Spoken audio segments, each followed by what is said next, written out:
Cipher case میں سابق وزیر اعظم کے خلاف مشکلات میں اضافہ۔ سابق سفیر اسد مجید بھی چیئرمین پی ٹی آئی کے خلاف گواہ بن گئے۔ چیئرمین پی ٹی آئی پر پاکستان کے کمیونیکیشن سسٹم کو نقصان پہنچانے کا الزام۔ اس سے پہلے گواہ بننے والے اعظم خان کا تحریری بیان بھی سامنے آ گیا۔ سابق وزیر اعظم نے سائفر معاملے پر اداروں کے خلاف مؤثر بیانیہ بنانے کو کہا۔ اعظم خان کا الزام۔ غازہ پر اسرائیل کی وحشیانہ اور بلا امتیاز بمباری جاری۔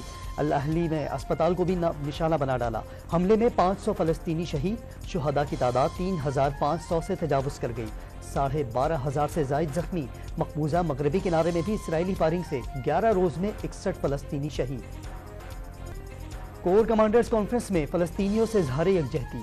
سیاسی، سفارتی اور اخلاقی حمایت جاری رکھنے کا عزم۔ دہشت گردوں اور ان کے سہولت کاروں کے خلاف کارروائیاں جاری رہیں گی، اعلامیہ جاری۔ بیجنگ میں نگراں وزیر اعظم انوار الحق کاکڑ اور روسی صدر کی ملاقات۔ دونوں رہنماؤں کا مختلف شعبوں میں تعاون بڑھانے کے عزم کا اظہار۔ کنکوٹ کے کچے میں پولیس اور رینجرز کا دوسرے دن بھی آپریشن جاری۔ مارٹر گولوں کا استعمال۔ خادو بھائیو گینگ کے متعدد ڈاکو زخمی۔ اور آئی سی سی ون ڈے ورلڈ کپ میں ایک اور بڑا اپ سیٹ۔ نیدرلینڈز نے جنوبی افریقہ کو 38 رن سے ہرا دیا۔